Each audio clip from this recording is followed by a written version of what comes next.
Assalamualaikum warahmatullahi wabarakatuh. Innal hamdalillah nahmaduhu wa nasta'inuhu wa nastaghfiruh wa na'udzu billahi min shururi anfusina wa min sayyiati a'malina. May yahdihillahu fala mudilla lahu wa may yudlil fala hadiya lahu. Asyhadu an la ilaha illallah wahdahu la syarika lah wa asyhadu anna Muhammadan abduhu wa rasuluh. Allahumma sholli ala nabiyyina Muhammad wa ala alihi wa sahbihi ajmain, amma ba'd. Jamaah Masjid Al-Mu'awanah yang dimuliakan Allah, alhamdulillah pada malam hari ini kita masih diberikan oleh Allah Subhanahu wa taala nikmat yang berupa kesehatan dan juga kesempatan, sehingga kita masih bisa istiqomah dalam upaya kita mentradisikan kajian ketarjian di lingkungan warga Muhammadiyah. Salawat dan salam semoga tetap terlimpahkan kepada Nabiullah Muhammad SAW, keluarganya, sahabatnya, dan seluruh orang yang mengikuti sunnahnya sampai hari kiamat. Bapak dan ibu sekalian yang dimuliakan Allah,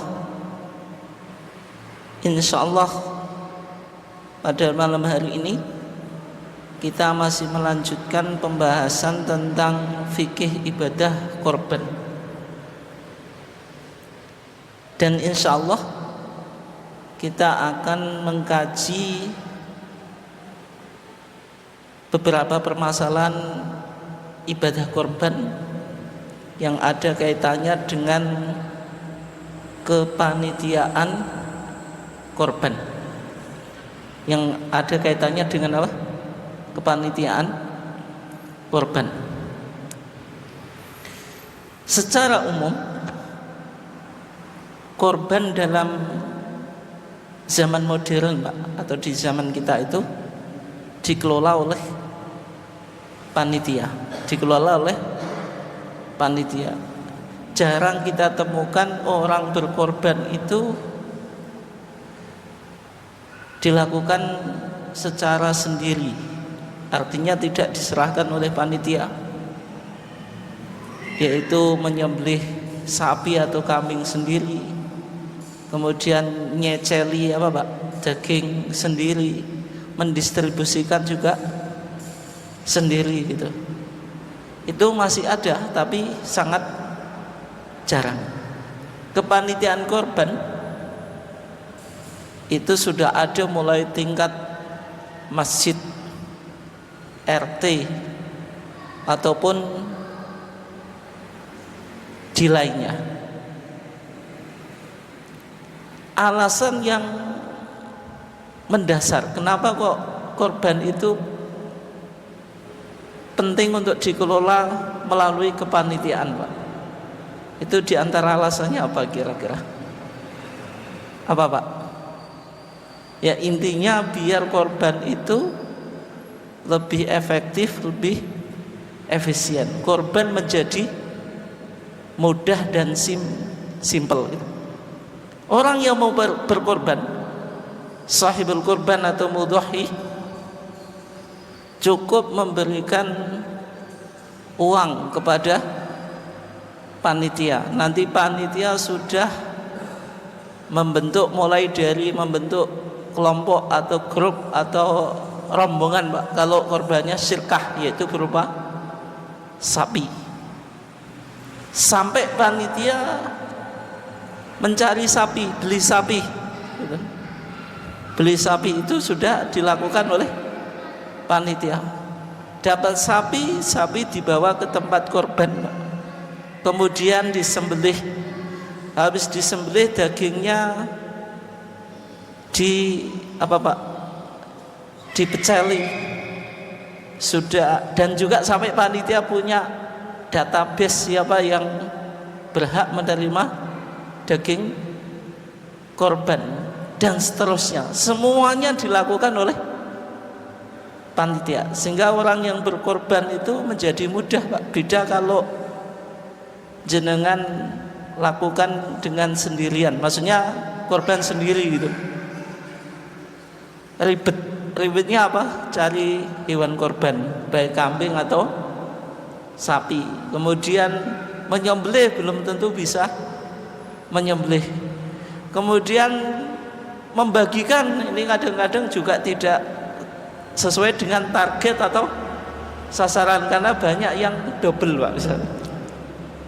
Nah, sehingga korban dalam konteks modern yang dilakukan melalui kepanitiaan itu sangat penting. Sangat apa?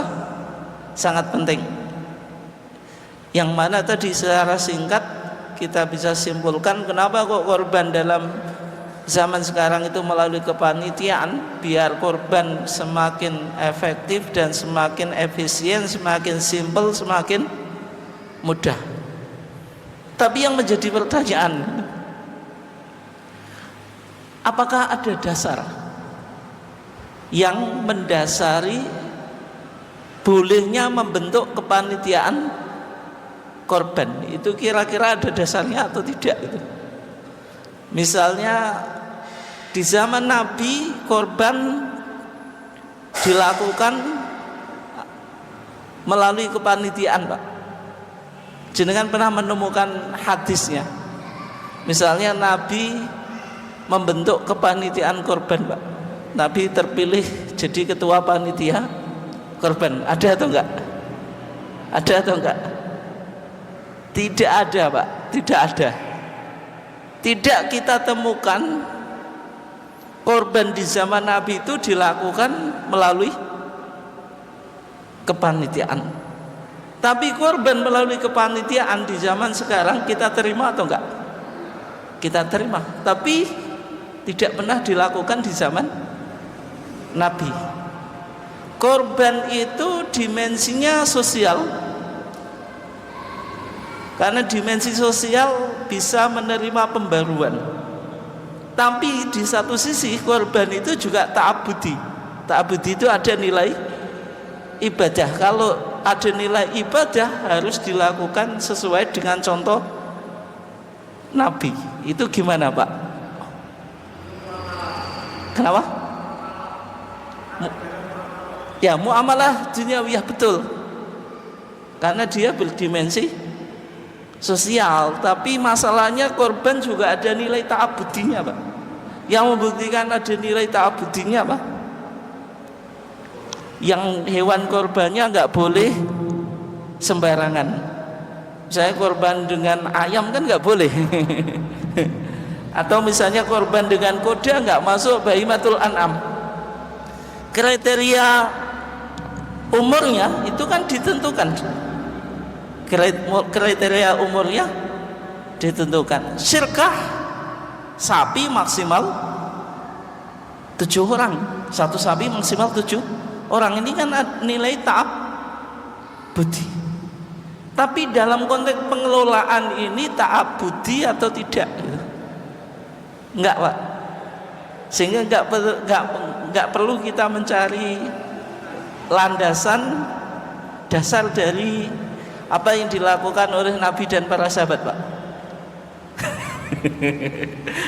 Perlu atau enggak? Ya. Sebenarnya kepanitiaan korban yang kita lakukan di zaman modern itu bentuk ijtihad, Pak, yaitu kreasi dan inovasi, yang mana di zaman Nabi secara umum tidak dijelaskan kalau korban itu melalui apa? Panitia. Melalui apa? Panitia. Tetapi bisa kita temukan, Pak, landasan kepanitiaan korban sebagaimana yang dilakukan oleh Ali ibn Abi Thalib. Meskipun ini tidak sharih, Pak. Tidak sharih itu tidak eksplisit, tapi bisa kita pahami kepanitiaan korban itu punya landasan dari apa yang dilakukan Ali ibn Abi Thalib. Kalau kita lihat di dalam hadis Ali bin Abi Thalib, hadis ini disebutkan di dalam kitab Bulughul Maram. Hadis ini disebutkan dalam kitab apa? Bulughul Maram. Nanti jenengan lihat yang punya Bulughul Maram, Pak. Babul Adhohi, hadis nomor 2 dari akhir. Di sana disebutkan hadis Ali ibn Abi Thalib.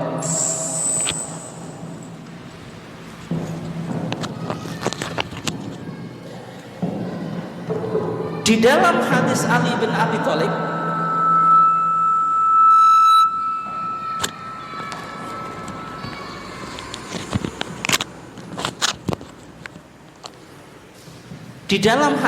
bin Abi Thalib kata Ali, amaroni Rasulullah sallallahu alaihi wasallam an aquma ala budnihi. Amaroni, memerintah kepadaku, siapa? Rasulullah sallallahu alaihi wasallam, an aquma, supaya saya mengurus ala budnihi, atas unta-unta kurbannya Rasulullah. Berarti di sini Rasulullah itu sahibul kurban, Pak. Punya unta, punya apa? Unta. Makanya kata Ali, an aku ma'ala budnihi. Untanya berapa? Budnihi, budnun itu jamak, Pak. Berarti ini tidak mungkin satu unta. Budnun itu jamak dari badanah. Di dalam hadisnya, Pak, di riwayat hadis yang lain disebutkan jumlahnya ini mi'atu badanatin, 100 unta. Berarti Rasulullah pernah berkorban dengan 100 unta. Karena jumlah korbannya banyak, Pak. Ini semuanya untanya apa? Rasulullah. Orangnya 1, untanya 100, Pak. Kalau dibuat korban kira-kira dibagikan di desa Gunung Anyar ini, Pak. Gunung apa? Gunung Sari kok, Gunung Anyar. Kira-kira lebih atau satu kecamatan, Pak? Bisa jadi satu kabupaten. 100 apa? Unta. Rasulullah punya 100 unta, tetapi Rasulullah mengamanahkan kepada Ali bin Abi Thalib. Berarti Ali bin Abi Thalib ini seakan-akan jadi apa, Pak? Panitia. Rasulullah apa? Sahibul korban. Jadi Rasulullah sahibul korban, Ali bin Abi Thalib panitia apa, Pak? Korban. Sehingga kalau jenengan ditanya, Pak, penting sebelum jenengan andil dalam kepanitiaan korban, siapa bapak kepanitiaan korban? Jawabnya siapa, Pak? Ali bin Abi Thalib. Berarti landasan kepanitiaan korban bisa kita temukan dari apa yang dilakukan Ali bin Abi Thalib. Kemudian kata Ali, Pak, wa an uqassima luhumaha, dan saya diperintah untuk membagikan semua daging korban. Semua apa? Daging korban. Berarti panitia juga tugasnya apa, Pak? Mendistribusikan daging korban. Semua daging korban didistribusikan. Tetapi, Pak, kalau ada orang korban, dia tidak makan korbannya, maksudnya tidak ngambil jatah korbannya sah atau enggak, Pak? Sah atau enggak, Pak? Sah. Berarti hukum memakan enggak wajib, Pak? Hah? Wajib atau sunnah? Atau mubah? Sahibul kurban wajib memakan daging kurbannya atau enggak? Enggak. Tapi dalam surah Al-Hajj, Pak, di sini dikatakan fakulu minha. Fakulu maka makanlah. Al aslu fil amri apa, Pak? Lil wujub. Hukum asal perintah itu wajib. Fakulu maka makanlah, ditujukan kepada siapa? Sahibul kurban. Berarti apa, Pak? Hukum memakan daging kurban bagi sahibul kurban apa? Wajib. Makna fakulu minha, apakah ini maknanya wajib? Jawabannya tidak, Pak. Jawabannya apa? Tidak. Ini hanya lil istihbab atau lil ibahah, menunjukkan arti sunnah atau mubah. Kenapa kok kita katakan tidak wajib, Pak? Karena dalam hadis Ali bin Abi Thalib tadi, dohirnya Rasulullah itu tidak ikut makan daging korbannya, gitu. Sehingga tidak bisa kita pahami fakulu itu maknanya wajib. Meskipun asalnya perintah menunjukkan arti apa? Wajib. Tetapi kalau ada orang yang berkorban tidak makan daging korbannya, hukumnya apa? Hukumnya sah, Pak. Apalagi di zaman modern, Pak. Mungkin orang gunung apa, Pak? Gunung Sari ya. Ingat Surabaya terus, Pak, saya Gunung Anyar itu. Gunung Sari itu misalnya ada yang sukses di Jakarta, Pak. Dia Idul Adha nggak bisa pulang, tapi dia ingin berpartisipasi korban. Zaman sekarang cukup apa, Pak? Cukup transfer ke panitia korban Masjid Al-Mu'awanah.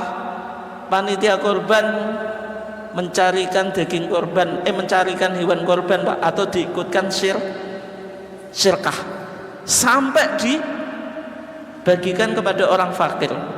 Tapi panitianya, Pak, pernah nggak atau nggak memaketkan dagingnya ke yang ikut korban tadi, Pak, yang hidup di Jakarta? Kan enggak loh. Berarti dia tidak makan. Yang semacam itu hukumnya apa? Hukumnya sah. Berarti sahibul korban apa, Pak? Boleh tidak memakan daging korbannya. Tapi kalau orang korban, Pak, semua daging korbannya dimakan sendiri atau dengan keluarganya, Pak. Menyembelih kambing apa, Pak? 1 ekor malam-malam di belakang rumah buat disate dengan keluarganya, nggak ada yang dibagikan kepada orang lain. Hukumnya disebut korban atau enggak? Itu disebut mayoran, Pak, atau nyate, tapi sekeluarga. Itu tidak disebut korban. Disebut korban atau enggak, Pak? Tapi memunculkan dua analisa, Pak. Saya tanya, korban itu berbagi atau mengalirkan darah, Pak? Coba dijawab, Pak. Mengalirkan darah itu ibadah dengan menyembelih hewan. Coba yang betul yang mana, Pak? Korban itu mengalirkan darah, maksudnya menyembelih hewan, Pak, atau berbagi daging kepada orang lain, Pak? Jawabnya yang mana, Pak?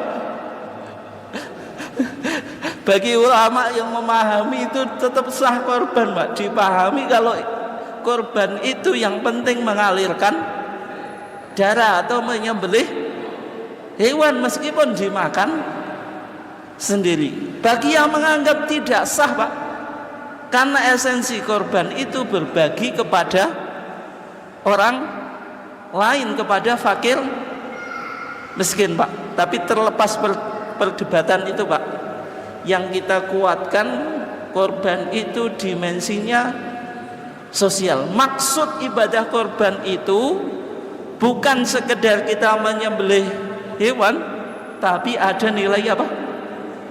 Sosialnya. Bisa dipahami ya? Oke. Sehingga semacam itu tidak sah, Pak, tidak sah ya. Makanya di ayat ini dikatakan apa? Fakulu minha. Min itu apa? Litab'id, menunjukkan sebagian daging korban. Kalau orang korban itu dimakan semuanya, nggak sah. Harus ada yang dibagikan kepada orang lain. Kalau kambing, Pak, kambing itu perolehan dagingnya berapa, Pak, satu ekor? Kambing 12 kilo, Pak, banyak sekali. Misalnya 12 kilo ya, jenengan makan 11 kilo, yang 1 kilo dibagikan ke orang lain, sah atau enggak, Pak, korbannya? Sah atau enggak? Sah, Pak, sah. Jangankan 1 kilo, setengah kilo pun sah. Tapi ini baik atau enggak? Tidak, Pak. Karena ibadah korban itu berdimensi sosial. Semakin kita banyak berbagi, semakin baik. Semakin apa? Semakin baik.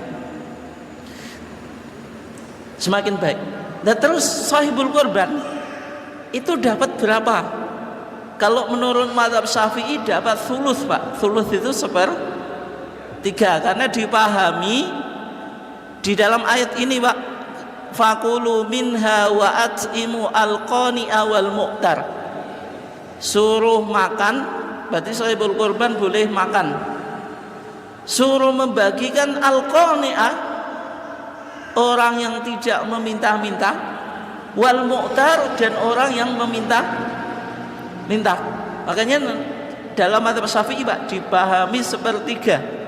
1/3 dimakan, 1/3 disedekahkan, 1/3 dihadiahkan. Bedanya sedekah dengan hadiah apa? Kalau sedekah kepada orang miskin, kalau hadiah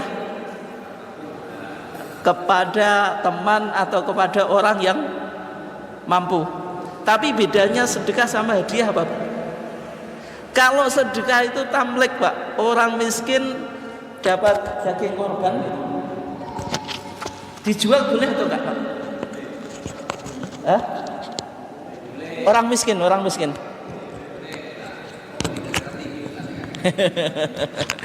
Ya apalagi itu, Pak, ya, dapat 5 kilo daging kambing ya, dia sudah kena darah tinggi, Pak, hipertensi itu. Semua dagingnya kambing, Pak. Kan nggak mau, nanti takut. Tapi itu sebenarnya mitos atau betulan, Pak? Katanya mitos. Ya, tapi secara umum yang kita pahami semacam itu, Pak, ya. Misalnya dijual, ya boleh, karena dia orang miskin. Tapi kalau orang kaya, Pak, kasusnya sama. Dia kaya juga hipertensi, punya darah tinggi, dapat 5 kilo daging korban kambing, Pak. Karena tidak semua orang kaya apa, Pak, dermawan. Timbang dina wong liya luwih apik tak dol. Dijual boleh atau enggak, Pak? Kaya. Jawabannya tidak boleh. Wong hadiah kok dijual. Dan pendekatan irfani, Pak. Irfani itu hati nurani. Nah, enek wong sugih ngedol daging korban, pantes atau enggak? Wis gak pantes belas, Pak. Wis sugih kok cek mentolo ngedol daging korban. Kalau orang miskin masih pantas, Pak. Dia punya daging tapi mungkin nggak punya beras, nggak punya lauk. Tapi orang kaya, Pak, semuanya punya kok cek mentolo ngedol apa? Daging korban. Niku ya. Berarti Ali bin Abi Thalib tadi disuruh apa? Membagikan semua daging korban kepada orang lain atau kepada fakir dan miskin. Terus yang berikutnya kata Ali, wajududaha, dan saya diperintahkan oleh Nabi untuk membagikan kulitnya Pak. Membagikan apa? Kulit. Kulit itu juga dibagikan, tidak boleh apa Pak? Diperjual belikan. Gimana Pak ini? Kulit dalam hadis Ali bin Abi Thalib ya, tidak boleh dijual. Tidak boleh apa? Dijual. Tapi disuruh apa? Membagikan. Dan terus kalau dibagikan untuk apa? Dalam hadis Abu Sa'id Al-Khudri ya, di sana Rasulullah bersabda, wala tabi'u juludaha wastamti'u biha. Jangan engkau jual kulit, tapi manfaatkanlah apa? Kulit untuk apa? Kalau di zaman dulu untuk perabotan rumah tangga Pak, bisa buat timba, buat bak gitu, buat sepatu, buat sandal. Kalau di Jawa itu dulu buat apa Pak? Buat beduk gitu, atau apa? Jedor. Tapi sayangnya sama Takmir Muhammadiyah dievakuasi semuanya Pak, jedornya. Itu ya. Artinya apa? Dimanfaatkan, tidak dijual. Bahkan ada hadisnya Seradi Medeni Pak. Seradi apa? Seradi Medeni. Hadisnya bagaimana?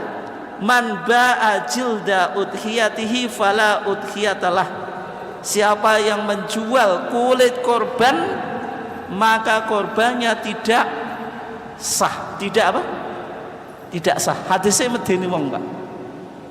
Tapi hadis ini meskipun disahihkan oleh Syekh Albani Pak, tapi ulama-ulama hadis yang lain beranggapan hadis ini dhaif. Hadis ini apa? Dhaif. Tapi medeni wong Pak, medeni wong. Ya kan? Siapa yang menjual kulit korbannya, maka korbannya tidak sah. Terus di zaman sekarang Pak, di zaman sekarang kulit itu ada yang dibagikan bersama daging, dipeceli Pak, dipeceli ya. Tapi kadang-kadang ketika dibagikan bersama daging memunculkan problem. Problemnya apa Pak? Ibu-ibu dapat kulit ini Pak, satu sak ini Pak. Itu pasti dibuang gitu. Kenapa? Lama ngerumate Pak. Tapi sebagiannya tetap dimasak Pak. Soalnya kan dibakar macam-macam itu. Ya kan? Kadang langsung dibuang. Ketika dibuang berarti apa? Mubadir. Sehingga muncul ide Pak. Muncul ide. Kulit itu dikumpulkan, dijual, habis dijual dapat uang. Uang dibelikan apa? Daging lagi. Atau kalau kepanitiaannya besar, itu bisa dapat satu kambing. Bisa dapat satu kambing. Yang semacam ini boleh atau enggak Pak? Ini jenengan penting ilmu loh. Boleh atau enggak ini Pak? Boleh atau enggak? Kalau yang bilang boleh alasannya apa Pak? Alasannya apa? Hah? Enggak, alasannya apa Pak? Gimana Pak? Berarti lebih bermanfaat gitu. Tapi sebelumnya Pak, jelas Pak, yang tadi dibelikan daging lagi, dibelikan kambing, itu lebih pada aspek apa? Maslahat. Dianggap maslahatnya lebih besar daripada kulit dicacali Pak. Kita awali dulu Pak ya, sebelum pandangan tarjih bagaimana. Menurut mazhab 4 khilafan lil Hanafiyah. Menurut mazhab 4 kecuali mazhab Hanafi. Berarti apa Pak? Mazhab Syafi'i, Maliki dan Hambali semuanya sepakat kalau menjual kulit korban hukumnya haram. Hukumnya apa? Haram. 3 mazhab Pak. Apa? Maliki, Syafi'i dan Hambali. Tapi mazhab Hanafi Pak, itu yang paling longgar dalam penjualan kulit korban. Karena mazhab Hanafi, kulit korban itu kan wastamti'u biha, suruh memanfaatkan. Dijual tidak apa-apa selama dia bermanfaat, tidak dibelikan makanan Pak, makulat, sesuatu yang dimakan. Kalau orang korban Pak, dapat dapat kulit dijual, dapat uang, dibuat marung Pak, habis atau enggak? Habis gitu.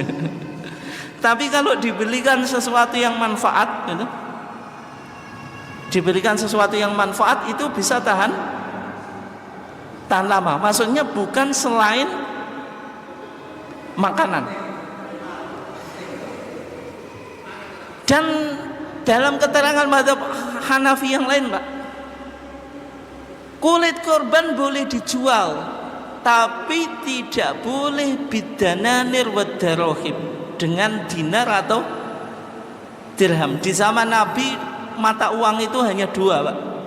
Dinar itu mata uang Romawi, dirham mata uang Persia. Berarti Nabi tidak pernah bikin uang sendiri Pak. Kalau dinar dari emas, kalau dirham dari apa? Perak. Kata Imam Abu Hanifah, boleh dijual, tapi nggak boleh dengan dinar dan dirham. Dan terus bagaimana? Bil arud, dengan cara barter. Kayak jenengan waktu dulu Pak, punya apa? Beras ingin jagung, atau jagung ingin beras, itu kan dibarter gitu, tidak pakai uang. Sehingga kulit itu boleh dibarter dengan barang yang lain asalkan tidak pakai uang. Itu menurut apa? Mazhab Hanafi. Terus sekarang Pak, ini yang paling penting, pandangan majelis tarjih bagaimana?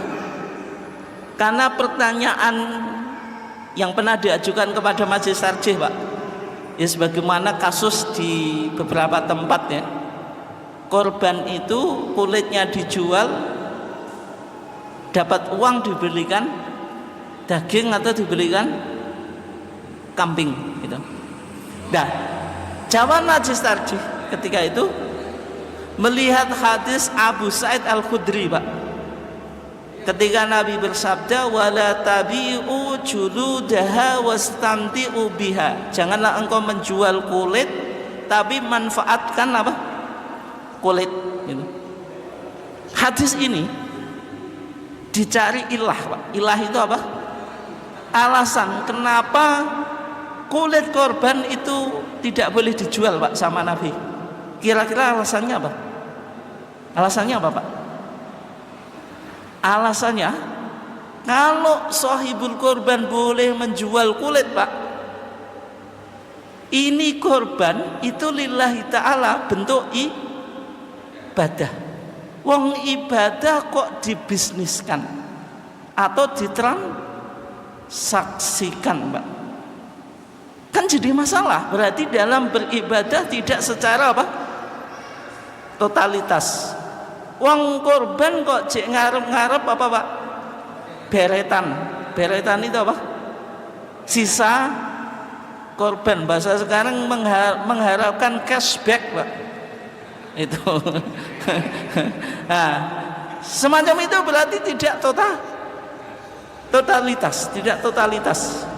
Tapi sekarang kalau korban dikelola panitia, dikelola apa? Panitia. Ketika panitia jual kulit, uang kulit itu dikembalikan ke sahibul korban atau enggak Pak? Kalau dikembalikan ke sahibul korban hukumnya haram, tidak boleh. Kalau dibuat untuk kepentingan umum boleh dibuat kepentingan umum, tidak harus dibelikan daging atau kambing lagi. Bagaimana kalau dibelikan daging? Jawaban Majelis Taklim juga boleh Pak, karena dianggap lebih maslahat, asalkan uangnya tidak dikembalikan ke sahibul korban. Kalau daging kan dibagi lagi Pak. Kalau bahkan boleh dibelikan kambing, cumanya kalau dapat kambing nggak usah jenengan tanyakan Pak, ini korbannya siapa? Kira-kira korbannya siapa Pak kalau dapat kambing? Korbannya siapa? Enggak, misalnya uang kulit dapat kambing, korbannya siapa Pak? Ya semacam itu, kayak kasus korban keroyokan Pak. Korban keroyokan itu korbannya siapa? Kan ya banyak gitu. Sehingga guyonannya Pak, yang paling menang kalau semacam itu tukang menyembelihnya itu. Wis timbang kayak anak sing duwe tak belah. Apa Pak, diniatkan untuk dirinya gitu. Iya, itu yang berkaitan dengan apa? Kulit. Berarti kulit itu kesimpulan Majelis Taklim boleh dijual, tapi syaratnya apa? Tidak boleh dikembalikan ke sahibul korban. Kalau dijual, uangnya harus digunakan untuk kepentingan umum. Itu ya. Kalau dikembalikan ke sahibul korban, ya berarti kena larangan apa Pak tadi? Namanya korban tidak boleh dibisniskan. Oke ya. Berikutnya, wajilalaha. Jilal itu tunggangan yang ada di atas unta itu Pak. Saya nggak tahu bahasa Indonesianya apa itu. Pelana kalau kuda Pak ya. Ya wes pokoknya untuk unta gitu. Itu dibagikan juga, nggak boleh dikembalikan ke sahibul korban gitu. Ya.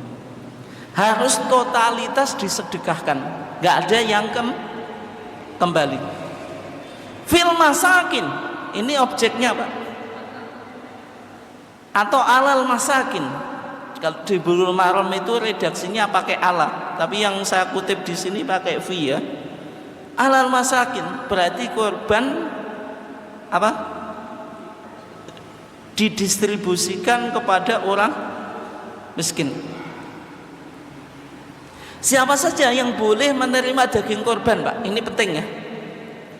Yang pertama sahibul korban, tadi boleh ya. Sahibul korban dapat jatah, boleh ngambil sepertiga, boleh gitu.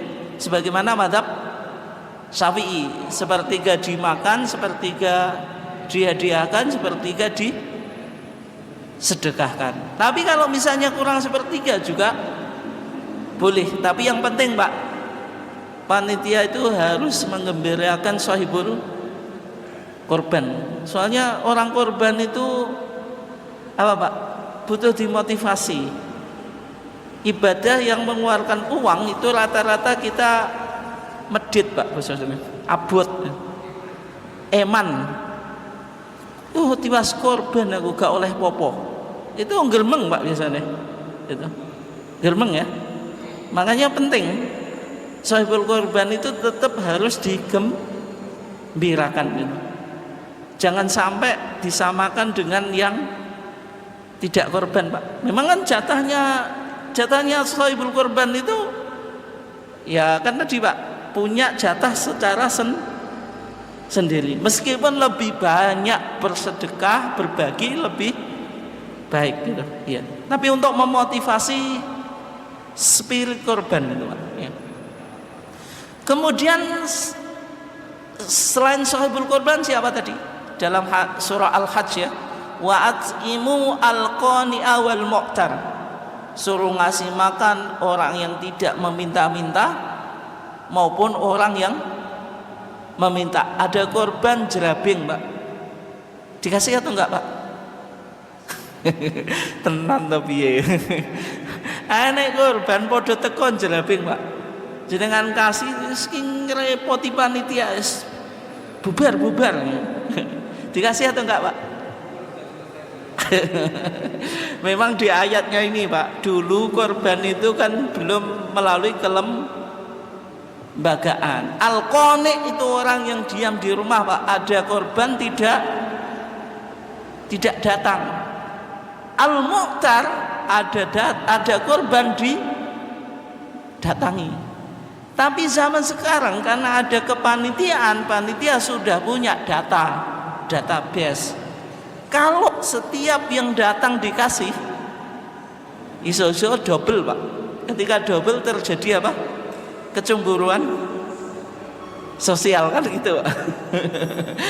Wong ning omah wis dikeki kok jek njaluk kan itu Pak. Mesti kan gitu Pak.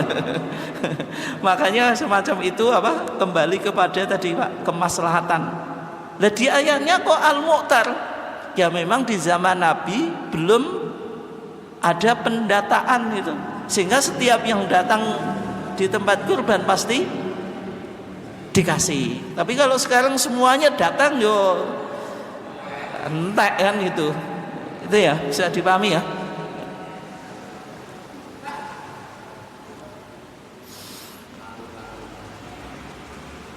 Ya, kemudian orang miskin sebagaimana dalam hadis Ali ibn Abi Thalib tadi. Oke. Kita coba lihat dulu Pak, hal-hal yang boleh dan tidak boleh dilakukan oleh sahibul korban ya. Yang pertama yang boleh itu memakan, meskipun tadi hukumnya apa? Tidak wajib. Orang korban boleh tidak makan daging korbannya, tapi kalau makan boleh, bahkan tadi boleh mendapatkan 1/3. Lebih dari itu ya boleh Pak, tapi kan semakin berbagi semakin baik. Kemudian memberikan atau it'am kepada orang lain boleh, mensedekahkan boleh, memanfaatkan kulit boleh. Nah, yang berikutnya nih, bagaimana kalau korban disimpan lebih dari 3 hari, boleh atau enggak? Boleh atau enggak Pak? Daging korban disimpan lebih dari 3 hari. Oh, jenengan tiap tahun lakukan Pak ya. Daging korban tahun lalu masih Pak ya di kulkas. Nah, uno ijek Pak. Daging korban tahun lalu masih tersimpan di kulkas.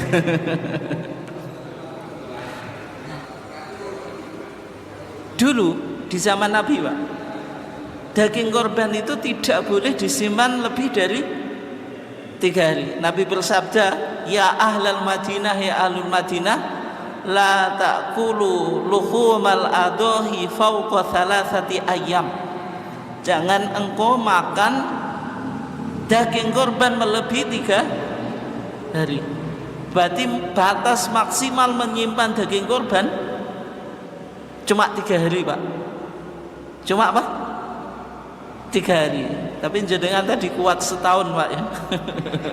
Di kulkas.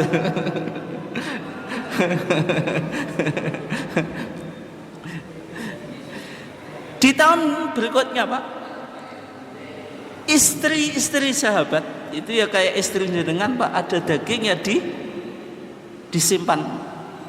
Ya, terus dulu bagaimana nyimpannya? Ya nggak pakai kulkas Pak, tapi didendeng, dijemur. Makanya kan ayam tasyrik itu penjemuran daging gitu. Ketika istri-istri sahabat menyimpan daging korban Pak, dimasak sama istrinya, disuguhkan sama istrinya, mau makan itu nggak berani Pak. Kan tadi kata Rasulullah nggak boleh lebih dari 3 hari. Ditanyakanlah kepada Nabi, maka Nabi menjawab larangan tersebut li ajli dafah, karena ketika itu ada dafah. Dafah itu apa? Dafah itu penduduk di luar kota Madinah ketika waktu kurban Pak sama mendatangi kota Madinah. Mereka mayoritas miskin dan masuk Islam. Ketika Nabi punya tamu semuanya masuk Islam, harus dihormati atau enggak Pak? dihormati. Mangkana yu'minu billahi wal yaumil akhir apa? Fal yukrim dhaifah. Siapa yang beriman kepada Allah dan hari akhir hendaklah apa? Memuliakan tamu. Sebagai bentuk penghormatan Nabi kepada mereka, maka sahabat tidak boleh apa? Menyimpan lebih dari 3 hari. Di riwayat yang lain Pak dikatakan ketika itu terjadi jahdun. Jahdun itu semacam krisis pangan. Ketika korban itu dilakukan Pak, yang berdimensi sosial, ada kelaparan, tapi penduduk Madinah menyimpan daging korbannya Pak. Orang yang lapar kan tetap lapar, sehingga tidak boleh dilakukan oleh Nabi. Tapi setelah itu Nabi bersabda Pak, kulu wa tasaddaqu wa tazawwadu atau wadakhiru. Suruh makan, mensedekahkan dan menyimpan. Sehingga hukum menyimpan daging korban lebih dari 3 hari hukumnya apa? Boleh. Termasuk program lazisme. Lazisme itu punya program apa? Rendangmu. Dilakukan kornetisasi. Korban sebagai apa Pak? Bentuk ketahanan pangan. Kalau di lazisme kuat 2 tahun Pak itu. Rendangmu itu kuat 2 tahun, dan bahkan bisa mudah dikirim sampai Palestina juga Pak itu. Sehingga semacam itu hukumnya boleh. Terus kata Ali, kita kembali ke hadis Ali ya. Kata Ali, wa alla u'tiya fi jizaratiha minha syai'an. Dan saya dipesan Nabi supaya tidak memberikan di dalam penyembeliannya dari daging unta sebagai opah Pak. Ini penting Pak, ini penting. Dalam riwayat yang lain, wa amaroni alla u'tiya al-jazzara minha syai'an. Dan Rasulullah memerintahkanku supaya tidak memberikan tukang jegalnya opah dari daging korban. Misalnya Pak, sing beleh wedhus oleh opah ndas, boleh atau enggak Pak? Korban ya, boleh atau enggak Pak? Sing beleh nggawa ndas, boleh atau enggak Pak?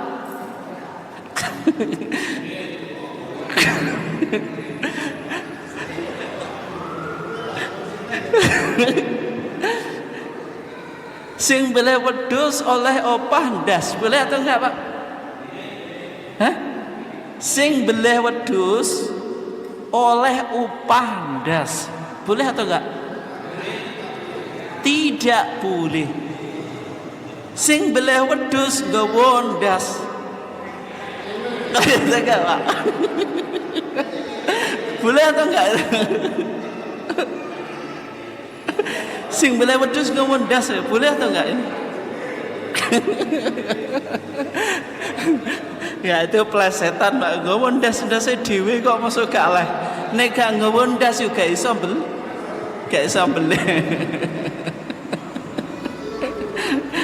Tapi kalau sing boleh wedhus oleh opah ndas sebagai opah, tidak boleh. Tidak apa? Tidak boleh.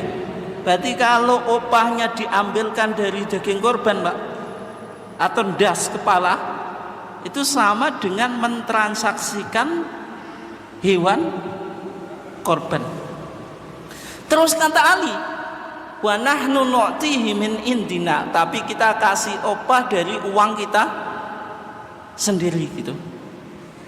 Dari sini Pak penting, berarti kepanitiaan itu berhak secara kelembagaan Pak mendapatkan opah dari daging korban atau enggak? Secara kelembagaan Pak. Kalau amil zakat ya, secara kelembagaan berhak mendapatkan opah atau gaji dari presentasi zakat yang dikumpulkan. Boleh atau enggak Pak? Boleh atau enggak? Boleh, ayatnya jelas. Innamas shadaqatu lil fuqara. Iya Bapak. Wal masakin, terus apa Pak? Wal amilin. Amil itu termasuk asnaf apa Pak? 8 asnaf. Berarti kalau 1/8 itu jatahnya amil kurang lebih 12,5% Pak. Dari 100%, 12,5% itu 1/8-nya ya. Itu dibuat gaji, sah atau enggak? Sah Pak, berdasarkan ayat Al-Quran secara kelembagaan. Makanya lazismu itu ada gajinya. Gaji lazismu dari mana? Dari presentasi zakat. Terus sekarang Pak, kalau kepanitiaan korban secara kelembagaan boleh atau enggak? Sing dadi panitia Pak, opai ngapleng wedhus loro, wedhus siji. Boleh atau enggak Pak itu? Boleh atau enggak Pak? Di sebagian tempat masih umum Pak, panitia langsung ngapleng wedhus siji atau wedhus loro. Boleh atau enggak? Tidak boleh Pak. Secara kelembagaan panitia tidak berhak mendapatkan gaji dari daging korban. Tapi kalau digaji dari di luar daging korban Pak, boleh atau enggak?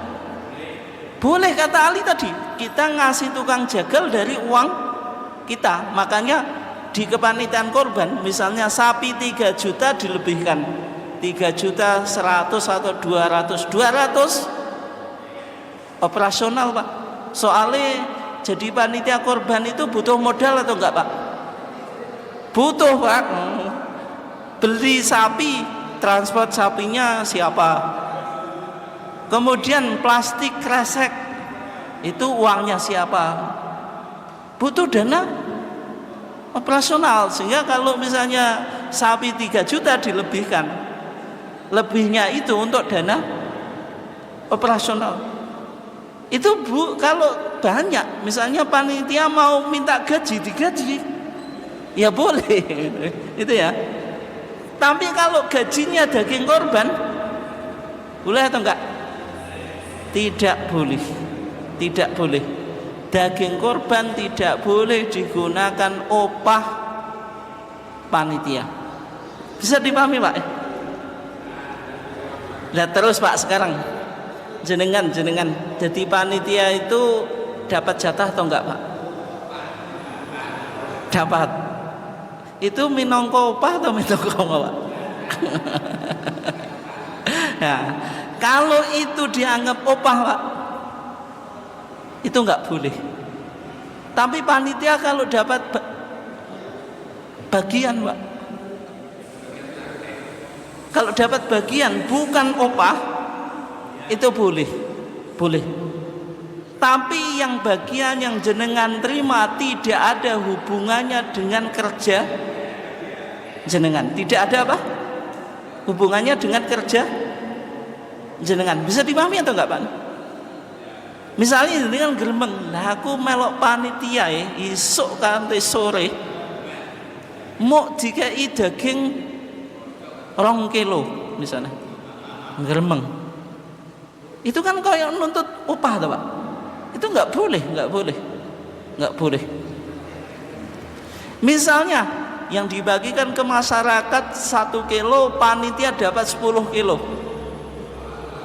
Misalnya Pak, boleh atau enggak? Enggak boleh itu Pak.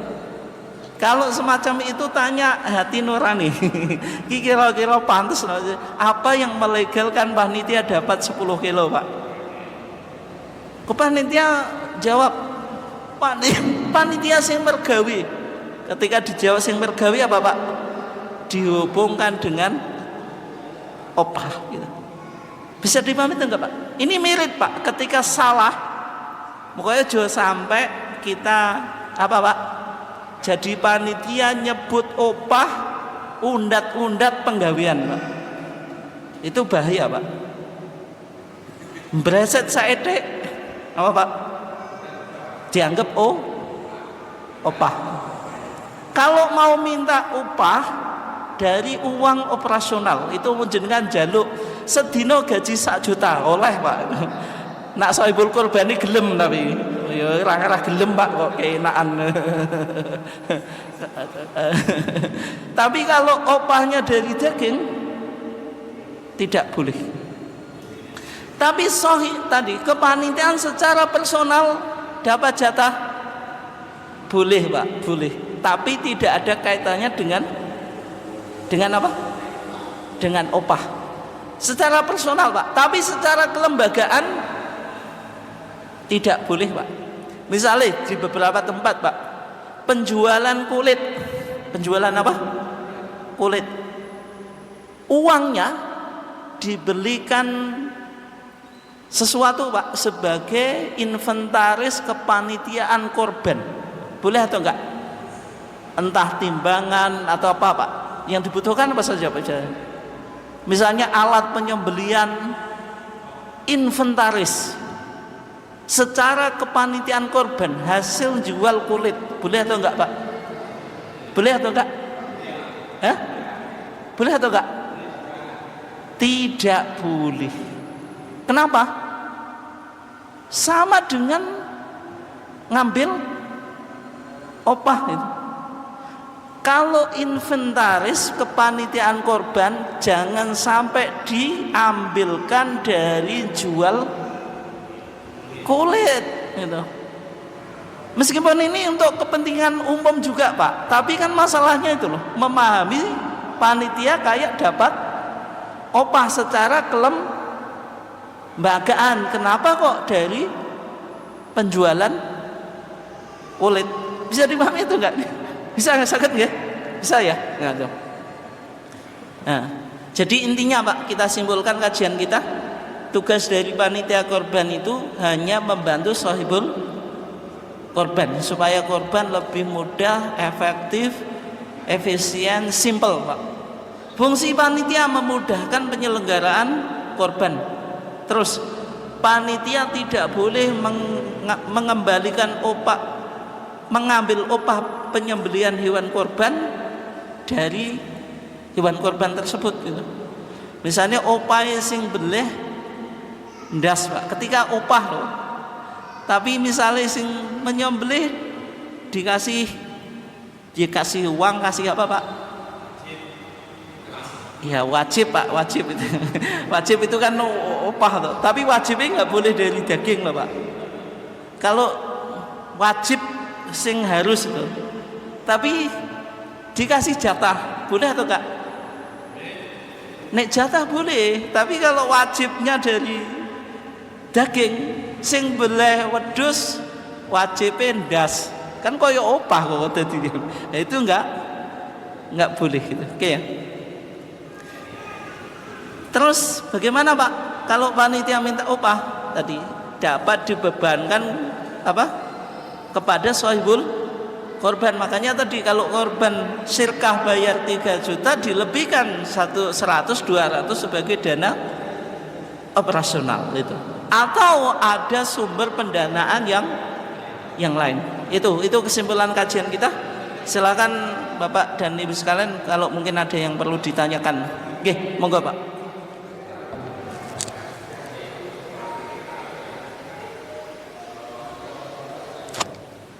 Monggo.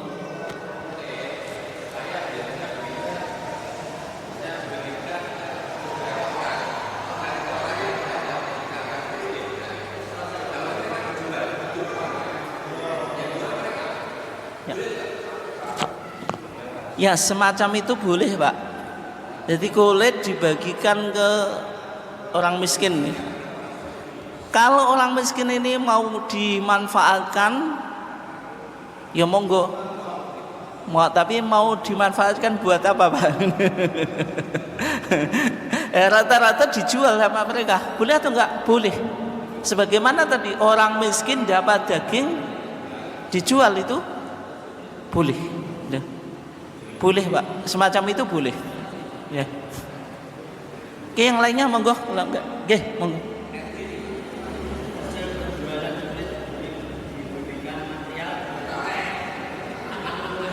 Belikan material.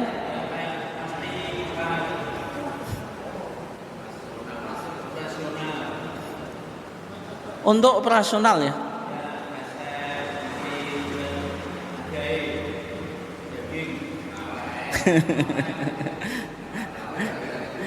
Enggak semacam itu munculnya dari mana dulu Pak? Ini harus hati-hati kita. Panitia karena enggak ada dana atau gimana?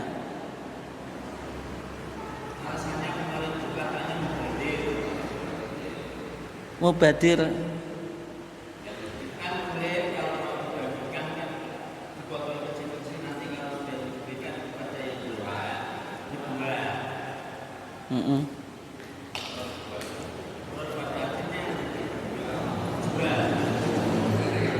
Ya. Ya mungkin Pak, itu apa?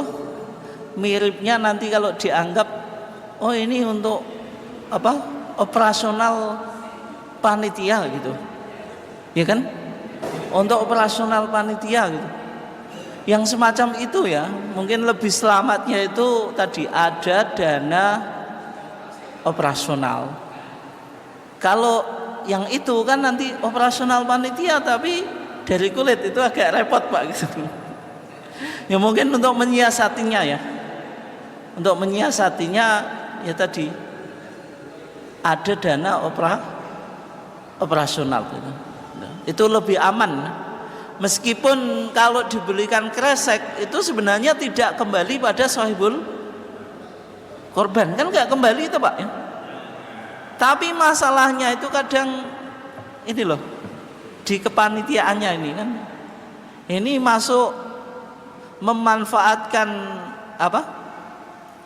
kulit untuk transaksi atau tidak. Nanti ini dipahami, oh ini upahnya panitia misalnya gitu. Ya. Untuk lebih amannya Pak itu. Ya meskipun itu kan sebenarnya tidak kembali pada sahibul korban. Ya mungkin masyarakat itu penting untuk dikenalkan hadis Ali bin Abi Thalib itu. Ali tadi ketika menyembelih tukang jagalnya itu enggak diupahi dari daging. Kan di masyarakat umum Pak, yang sing beleh wedhus oleh opah ndas, itu umum Pak itu. Umum dulu Pak ya. Ya meskipun tadi betul yang sing beleh wedhus yang nggawa ndas, kalau itu betul. Tapi itu umum Pak, umum. Mungkin di sini sama Pak ya. Hal semacam itu perlu dirubah Pak, perlu dirubah itu. Yang menyembelih dikasih uang nggak apa-apa gitu. Tapi nggak harus ndas gitu. Kan karek sing ngekek itu Pak, mbah dikei ndas, mbah dikei apa, tapi meskipun dikasih tidak ada hubungannya dengan apa? Dengan opah, ya hanya dikasih bagian sebagaimana yang lain, tidak dipahami sebagai apa? Opah itu. Oke, mungkin monggo sing lainnya kalau jih monggo Pak, jih.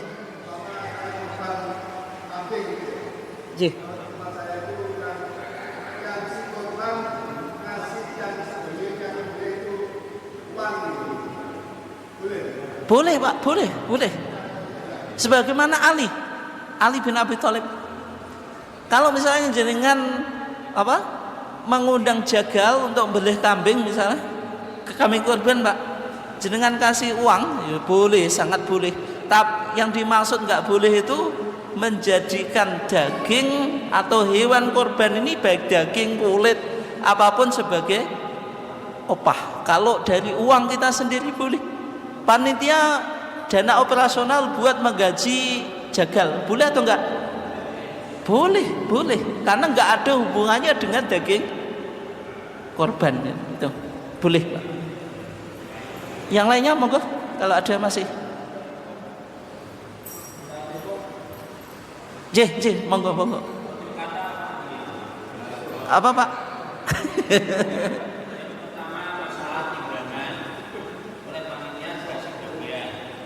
Gimana Pak timbangan?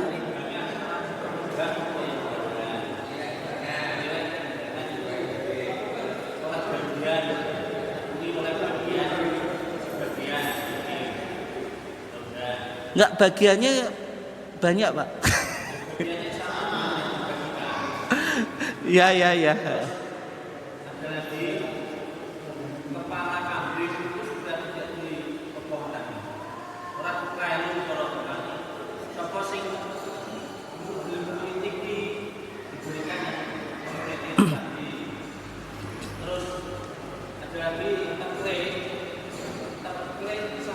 Apa? Kaki, nggih, nggih.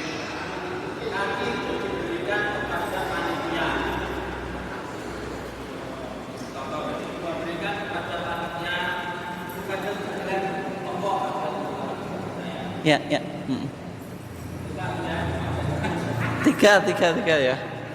Yang pertama, yang disilai timbangan Pak, dikasih bagian. Di kakak juga dapat juga Pak. Di kakak dapat. Di kakak data kakak gitu loh. Berarti 2 gitu ya.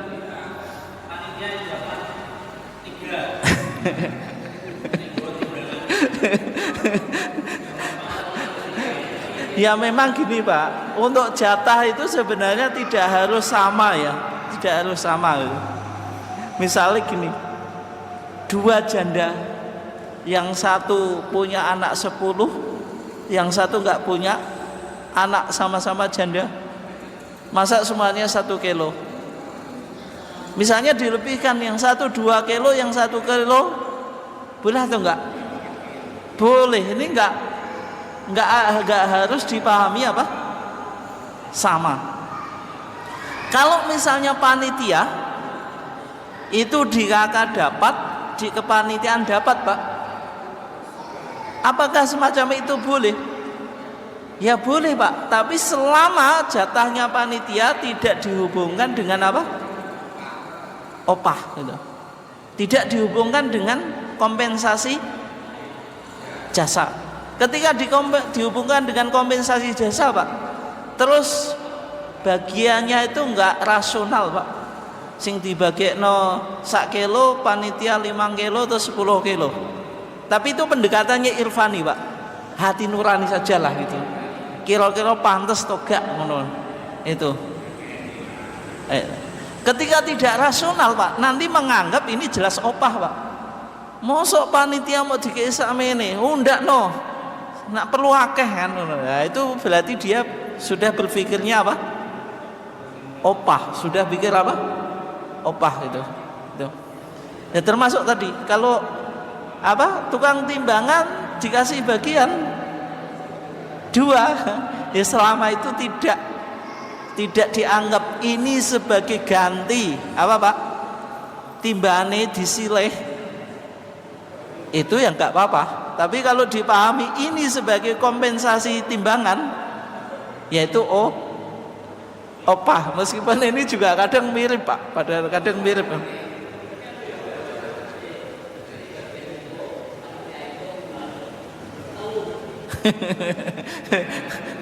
Terus berikutnya Pak, apa tadi? Kepala sama kaki itu sapa sing kerumat? Ya semacam itu ya enggak, sebenarnya enggak apa-apa Pak kalau tidak ada yang apa? Yang ngerumat gitu. Tapi alangkah baiknya ya kalau di kepanitiaan Muhammadiyah itu semuanya dirumat Pak gitu. Pasti nek panitia gelem ngerumat dibagikan ya pasti mau. Jangan sampai misalnya kakinya wis dibuat Pak, semakin gitu kan mubadir Pak gitu. Mubadir. Ada kasus Pak, kasus ini betulan Pak, di Bojonegoro, nggak usah saya sebutkan tempatnya. Korban itu jeroan langsung dibuang Pak. Jeroan apa? Dibuang. Meskipun jeroan ini kan perdebatan Pak. Oh jeroan sumber penyakit, wes mosok korban kok malah nambah penyakit. Tapi jeroan di Indonesia dikonsumsi atau enggak Pak? Dikonsumsi Pak. Ternyata tahu tukang bakso Pak, roh korban sapi, kambing, jeroane dibuak. Wah, tukang baksone apa Pak? Mangkel apa? Eman-emani. Gak eman-emani itu Pak dikubur.